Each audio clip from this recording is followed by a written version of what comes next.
Hi, welcome back again to my channel. My name is Temi, and on this channel I share information that would help your nursing journey in Canada. I am currently a registered nurse in Saskatchewan, Canada, and today I want to talk about how to become a licensed practical nurse in Canada.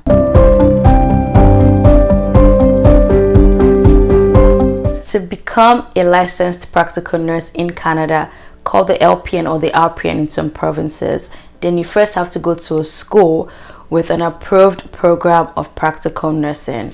After you complete your program requirement, then you would write the exam that qualifies you, if you pass, to be a licensed practical nurse, so to be an LPN. Today I'll be focusing on the major school in Saskatchewan that you can go to that allows you, or that provides you rather, the education to become a licensed practical nurse. I'll go through the admission requirements, and then if I miss anything, you can ask me your questions in the comment section and I will respond. Alright, so the admission cycle usually begins October 1st of the year prior to the admission. That is for a Sask Poly. So that means that if you're planning to come into school in 2024, then you should apply a year before in 2023. October 1 to February 15, 2024, if you're deciding to, you want to come to school, or you want to start school in September 2024, that is when you should apply. That means that you should have all your admission requirements, which I'll go through by that time. And then March 1 is the deadline to submit all your supporting documents. So these are transcripts, official transcripts, or any other outstanding documents that you need to support your application will be due March 1.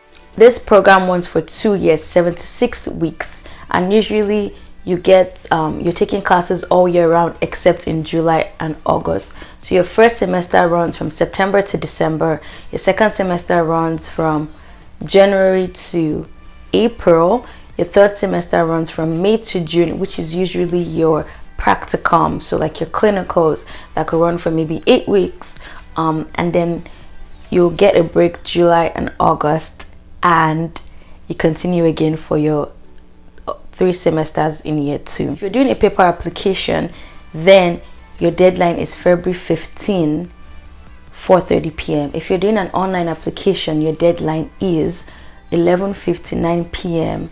February 15. So what do you need specifically education wise? So there are 2 categories of like your educational requirements: those who have finished high school and only have the high school certificate, and those who have a bit of university or post-secondary studies. So if you have just the high school, you're basically needing English, maths, 1 of biology, chemistry, or physics, and 1 of a social science or like humanities.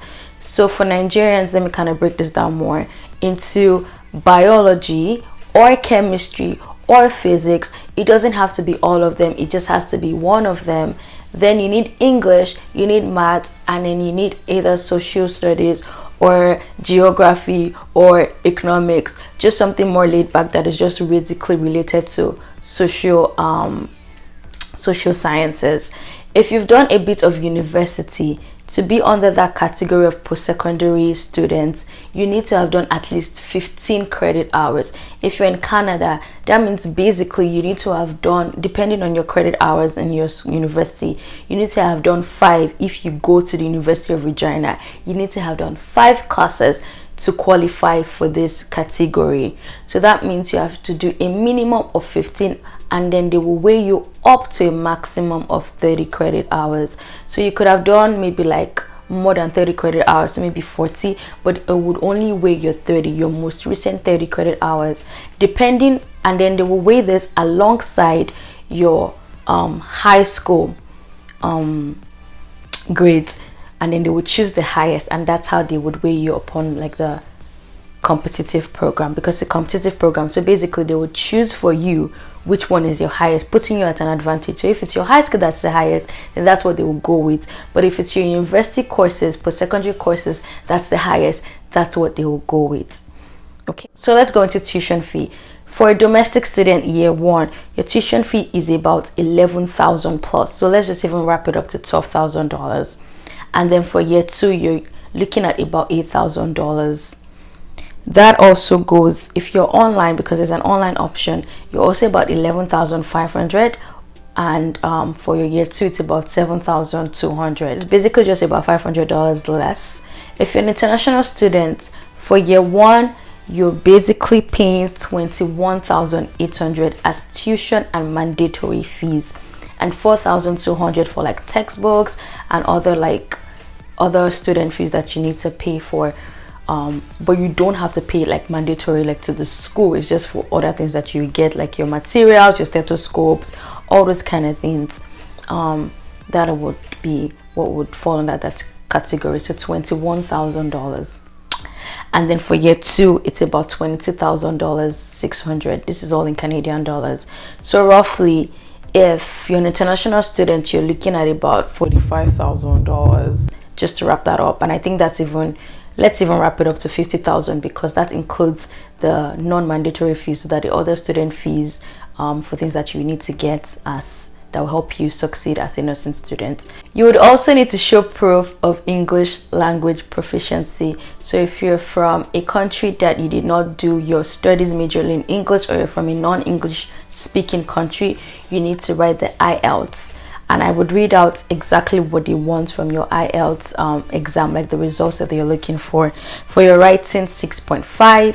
For your speaking, 7. For your listening, 7. For your reading, 6.5. That's what is needed for your IELTS for Sax Poly. There's no age limit at all. Feel free. Even if you're 50, 70, you can still apply to the school. And yeah, that's about everything about the admission cycle. If you guys have any specific questions, please leave it in the comment section and I will get to it. And I hope that you've enjoyed this video. See you in my next video. Bye.